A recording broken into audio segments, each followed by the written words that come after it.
Movie के starting scene में Elliott नाम के आदमी को हमें दिखाया जाता है जो कि बहुत सालों से मरे हुए लोगों का फ्यूनरल सजाने का काम करता है और आज भी वो एक मरे हुए बुढ़े आदमी को सजा रहा होता है। यहाँ पर सीन शिफ्ट होता है और हमें पोल और एना नामक एक कपल को दिखाया जाता है जो कि इंटीमेट हो रहे होते हैं, लेकिन एना यहाँ पर काफी ज्यादा सैड होती है, इसीलिए उसे पोल पूछता है कि क्या हुआ है, लेकिन वो कुछ भी नहीं बताती है। उसके बाद दोनों रेडी होके अपने अपने काम के लिए निकल जाते हैं।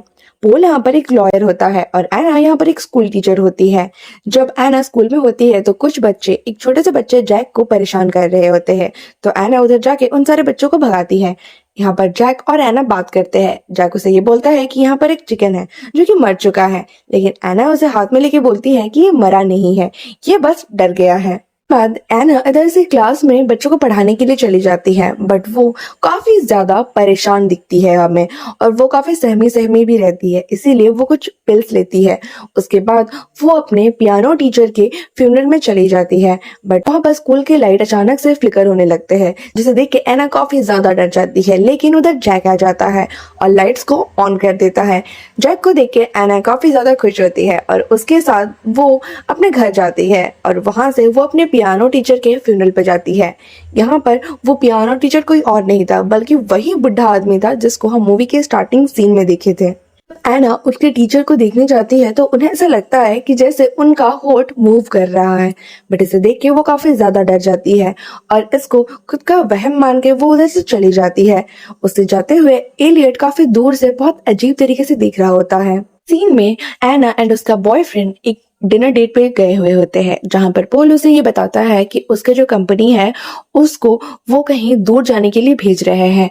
लेकिन ये सुन के एना बहुत ज्यादा भड़क जाती है। वो बोलती है कि इस चक्कर में तुम ये रिश्ता खत्म कर दोगे, बट बेचारा पॉल तो उधर इसको शादी के लिए प्रपोज करने आया हुआ होता है ताकि वो दोनों साथ में जाके उधर रह सके। बट एना कुछ भी नहीं सुनती है और काफी ज्यादा झगड़ा करके उधर से निकल जाती है। और जब वो रास्ते में जा रही होती है तभी हम देख सकते हैं कि एक व्हाइट कलर का गाड़ी उसके पीछे आके लग जाता है और बार बार हॉर्न मार रहा होता है, जिससे परेशान होकर एना और भी जोर से गाड़ी को भगाने लगती है। उसके बाद सीन फिर से शिफ्ट होती है जहां पर हम एलियट की फ्यूनरल होम को देखते हैं और उसके वहां पर जो एना होती है वो लेटी हुई होती है बेहोश हालत में। एना उसे पूछती है कि मैं यहाँ क्यों लेटी हुई हूँ। यहाँ पर एलियट उसे बताता है कि तुम्हारा कार का एक्सीडेंट हो चुका है और तुम मर चुकी हो। ये सुन के एना काफी ज्यादा चौंक जाती है। यहाँ पर एलियट उसको उसका डेथ सर्टिफिकेट भी दिखाता है, लेकिन यहाँ पर एना जो होती है वो अपने बॉडी को काफी ज्यादा मूव करने की कोशिश कर रही होती है, लेकिन वो नहीं कर पाती है। और यहाँ पर एलियट उसका जो ड्रेसिंग वगैरह करके उधर से आराम करने के लिए निकल जाता है। जब पॉल अगली सुबह उठता है तो वो एना के लिए काफी ज्यादा चिंता कर रहा होता है। उसे बार बार कॉल लगाता है, लेकिन एना का कॉल तो एलियट के पास था जो कि फोन नहीं उठा रहा होता है। लेकिन वो एक वॉइस मेल सुन के उसी फोन को एक पाउच के अंदर डाल देता है और उस पाउच को एक अलमारी के अंदर रख देता है। और उस अलमारी में हम ये देख सकते हैं कि उसके जैसे बहुत सारे पाउच रखे हुए थे। अब पॉल जाके सीधा एना के स्कूल में पहुंच जाता है। वहां पर वो एना के बारे में पूछता है, लेकिन उसे बोलते हैं कि एना तो आज स्कूल आई ही नहीं है। उधर से वो सीधा एना के घर की तरफ जाता है जहां पर उसकी माँ उसे बताती है कि एना की डेथ हो चुकी है लास्ट नाइट एक कार एक्सीडेंट से, और वो भी तुम्हारी वजह से। इसे सुनकर पॉल काफी ज्यादा टूट जाता है। फिर वहां से हमें अगले सीन में दिखाया जाता है कि एना फिर से वो स्ट्रेचर में पड़ी हुई होती है। एना को अभी भी लग रहा था कि वो जिंदा है, इसीलिए वो एलियट को बोलती है कि मैं जिंदा हूँ, लेकिन इधर एलियट एक भी बात नहीं सुनता है। वो उसके सर पे टाका लगाता है, वही तो एक इंजेक्शन लगा के उधर से चला जाता है। कुछ देर बाद एना देखती है कि वो अपने बॉडी को मूव कर पा रही थी। वो उठ के उस बेड के ऊपर बैठ जाती है और वो अपने पल्स और सांस वगैरह चेक करने लगती है, लेकिन उसे कुछ भी फील नहीं हो रहा होता है। तभी वहां पर आके पॉल पहुंच जाता है। वो एलियट से बात करता है और एलियट से रिक्वेस्ट करता है कि उससे एना का बॉडी देखना है, लेकिन एलियट उसे साफ मना कर देता है। इसीलिए एलियट और पॉल के बीच उधर झगड़ा हो जाता है। यहाँ पर इस झगड़े के कारण पॉल की आवाज एना के पास पहुंच जाती है। एना यहाँ पर आवाज देके पॉल को बुलाती है, लेकिन पॉल को कुछ भी सुनाई नहीं देता और पॉल वहां से गुस्से में पुलिस स्टेशन आ जाता है। पर फिर से एलियट एना के पास आ जाता है। यहाँ पर एना बहुत ज्यादा रिक्वेस्ट करती है कि मुझे लास्ट टाइम के लिए पॉल से मिलवा दो, लेकिन यहाँ पर एलियट बोलता है कि तुम्हें सारा मोह त्याग देना पड़ेगा क्योंकि तुम मर चुकी हो। अगर तुम ऐसा नहीं करोगे तो तुम्हारी आत्मा को शांति नहीं मिलेगी।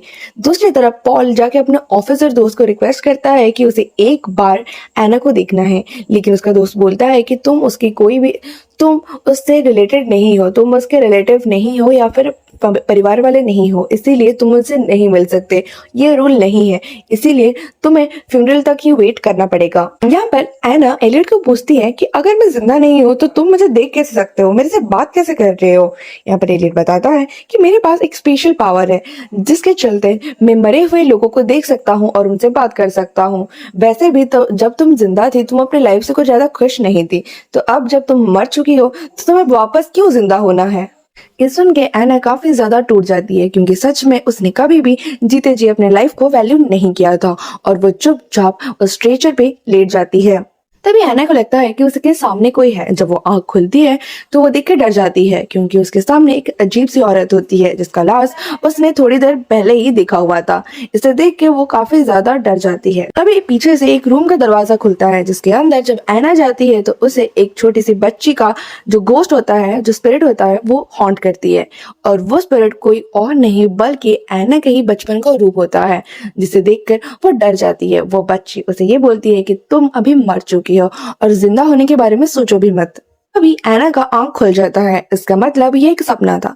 एना फिर से सोच में पड़ जाती है कि अगर मैं मर चुकी हूँ तो मैं सपना कैसे देख रही हूँ।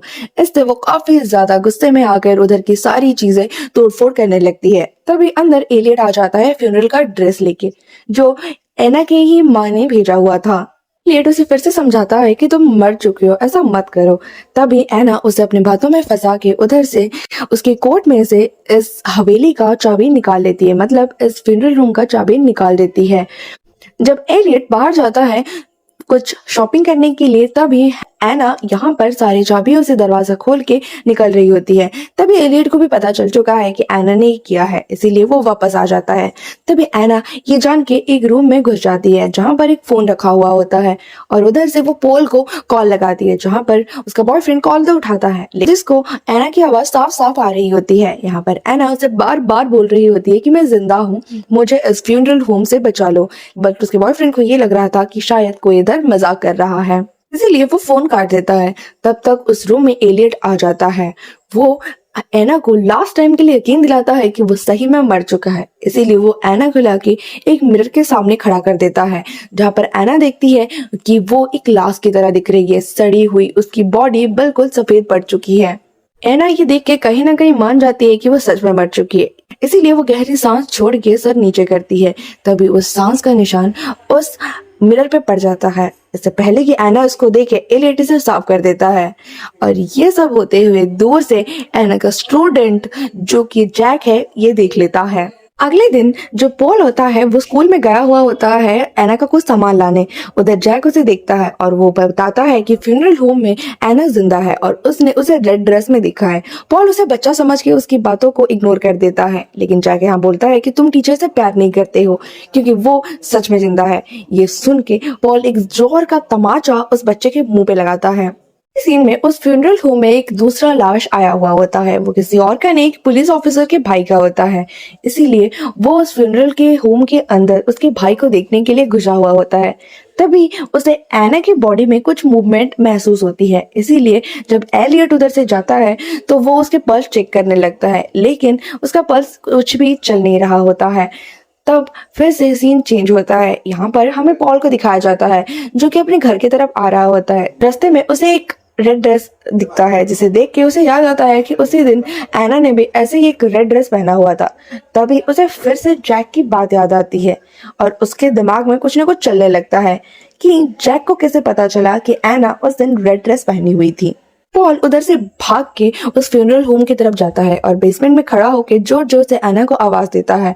एना भी उसकी आवाज सुनती है, लेकिन एना खुद को अब मरी हुई मान चुकी थी, इसीलिए उसे लगता था कि अगर वो आवाज देगी तो पॉल को सुनाई नहीं देगा, इसीलिए वो कुछ भी नहीं बोलती है, चुप रहती है। पर पॉल एलियट को जैक के बारे में बताता है, लेकिन एलियट बोलता है वो तो बच्चा है, तुम उसकी बात पे क्यों यकीन कर रहे हो। ये बोल के वो बात को टाल देता है। लेकिन पॉल उधर से पुलिस स्टेशन की तरफ जाता है और वो अपने ऑफिसर दोस्त को बताता है कि एना जिंदा है और एलियट को छुपा रहा है, इसीलिए तुम फ्यूनरल होम की तलाशी लो। लेकिन उधर वही ऑफिसर होता है जो कि उस दिन एना का पर्स चेक किया था। वो बोलता है कि मैंने उसका पर्स चेक किया था लेकिन वो बिल्कुल नहीं चल रहा था।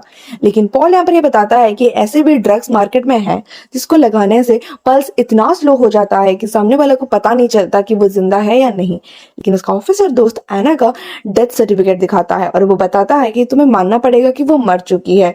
और उधर सबको ये लग रहा था कि पॉल एना के प्यार में पागल हो चुका है। फ्यूनरल हॉल के पास फिर से एलियट जैक को देखता है और उसे जाके वो एना के बारे में पूछता है, जहां पर जैक बोलता है कि उसने एना को देखा है। लेकिन यहाँ पर एलियट बोलता है कि शायद तुम्हारे पास भी मेरे जैसा एक स्पेशल पावर है जिसके चलते तुम एंटिटी आत्माओं को देख सकते हो और उनसे कम्युनिकेट कर सकते हो। और वो उसे वादा करता है कि इसके बारे में और भी ज्यादा विस्तार से वो जैक को समझाएगा। इसके बाद से फिर से सीन चेंज होता है। नेक्स्ट सीन में एलियट एना को फ्यूनरल के लिए रेडी कर रहा होता है, कपड़े पहना रहा होता है। तब यहाँ पर एना बोलती है कि उसकी जो माँ है वो हमेशा बोलती थी कि लड़के अच्छे नहीं होते, वो हमें छोड़ के चले जाते हैं। जब वो पॉल से मिली तो उसका ये जो नजरिया था वो बदल गया। फिर भी वो कभी अपने लाइफ को वैल्यू नहीं की थी। यहाँ पर एलियट उसे बोलता है कि तुम्हें अगर कभी दोबारा लाइफ मिले, अगर तुम्हें कोई दूसरा लाइफ मिले तो तुम क्या उसको अच्छे से जियोगी। एना इस बात से राजी हो जाती है तो एलियट वो दरवाजा खोल देता है और बोलता है कि तुम यहाँ से बाहर जा सकती हो। एना बाहर जब जाने वाली होती है तो उसे फिर से लगता है कि उसके जिंदगी में वही बोरिंग सब चीजें चलना स्टार्ट हो जाएगा, वही सब चीजें होगा, उसके साथ कोई नहीं होगा। ये सोच के फिर से वो वापस आ जाती है। यहाँ पर एडिट बोलता है कि मुझे लगता था कि तुम औरत से अलग हो, बट तुम भी औरत जैसी ही निकली। तुम्हें डर मौत से नहीं, तुम्हें डर जिंदगी जीने से है। यहाँ पर फिर से सीन चेंज होता है और नेक्स्ट सीन में हम देखते हैं कि जो एलियट होता है वो एना के लिए कवर बना रहा होता है। वहां पर जैक आ जाता है और जैक को बताता है कि उसके पास ऐसा कोई भी स्पेशल पावर नहीं है जिसके चलते वो भूतों को देख सकता है, बल्कि वो तो जिंदा लोगों को मुक्ति देने की कोशिश करता है जो कि डिप्रेशन से जूझ रहे हैं, जो अपने लाइफ को वैल्यू नहीं करते हैं और जिन्हें जीने से ज्यादा मौत प्यारी है। असल में एलियट एक सीरियल किलर था। वो ऐसे लोगों को मारता था जो कि अपनी जिंदगी से काफी ज्यादा हारे हुए हैं या फिर दुखी है। असल में उस दिन एना के पीछे हम जिस व्हाइट कलर की गाड़ी को दिखे थे वो किसी और का नहीं बल्कि एलियट का ही था। और वो जानबूझ के ही एना का एक्सीडेंट करवाया था। जैसे एक्सीडेंट में एना मरी तो नहीं थी, उल्टा उसको ऐसा कोई ड्रग दिया गया था जिसके चलते उसका पल्स काफी ज्यादा धीमा हो गया था, जिससे कि सबको लगे कि वो एक्चुअली में मर चुकी है। और वो एना को अपने फ्यूनरल रूम में लेके उसका ऐसे मेकअप किया जैसे कि वो एक लाश की तरह दिखे। और बाकी का कहानी तो हमें पता ही है। इसकी तरह वो बहुत सारे लोगों को मुक्ति दिलाया था। जैक भी यहाँ पर एलियट की बातों में आ जाता है और वो एलियट की मदद करता है। वैसे एलियट एना के पास आ जाता है और उसे फ्यूनरल के लिए वो पूरी तरह से सजा चुका था। यहाँ पर एना उसे बोलती है कि उसको लास्ट टाइम एक बार आईने में खुद को देखना है। जब उसको एलियट एक आईना देता है तो उधर एना के सांसों के निशान उस आईने पे आ जाती है, जहाँ पर एना ये जान जाती है कि वो जिंदा है। और वो उधर से जाने के लिए भागी रही होती है कि तभी उसे बेहोशी का इंजेक्शन देके एलियट सुला देता है। फिर उसे उधर से फ्यूनरल के लिए लिया जाता है। तभी पॉल उधर आ जाता है जो कि बहुत ज्यादा दुखी होता है और वो काफी ज्यादा रो रहा होता है। तभी उसे भी कुछ तो एना का मूवमेंट फील होता है, लेकिन वो उसे नजरअंदाज कर देता है। इस चीज को एलियट भी देख लिया था, इसीलिए वो तुरंत ही उस कॉफिन को बंद करके दफन करने के लिए ले जाता है। अगले सीन में दिखाया जाता है कि पॉल काफी ज्यादा दुखी होता है और काफी ज्यादा दारू पी रहा होता है गम में। यहाँ पर एलियट पॉल को पीने से मना करता है, लेकिन पॉल यहाँ पर गुस्से में एलियट को पीटने लगता है। एलियट उसे बोलता है कि तुम सही बोल रहे थे, तुम्हारी एना जिंदा है, जाओ उसे बचा लो। यहाँ पर वो भागते भागते एना के पास जाता है। उसके पीछे एलियट और जैक दोनों ही उस व्हाइट कार से आ रहे होते हैं। तभी वो उसको कॉफिन से निकालता है और गले लगा के बहुत ज्यादा रोने लगता है। तभी अचानक से सीन चेंज होता है और हम जैक को देख पाते हैं कि वो उसी चिकन को, डरी हुई चिकन को दफना रहा होता है। इसका मतलब वो भी एलियट के नक्शे कदम पे चल के एक सीरियल किलर बनने के रास्ते में था। यहाँ पर जो सीन चेंज होता है पॉल की आंखें यहाँ पर फ्यूनरल होम में खुलती है, जहां पर कि एलियट बताता है कि तुम्हारी एक्सीडेंट से मौत हो चुकी है, लेकिन पॉल खुद को मरे हुए मानने से मना कर देता है। तो यहाँ पर जैक के हाथ से एक रॉड लेके एलियट उसकी छाती में घुसा देता है और यहाँ पर सच में पॉल मर जाता है। इसी सीन के साथ ये मूवी यहाँ पर खत्म हो जाती है।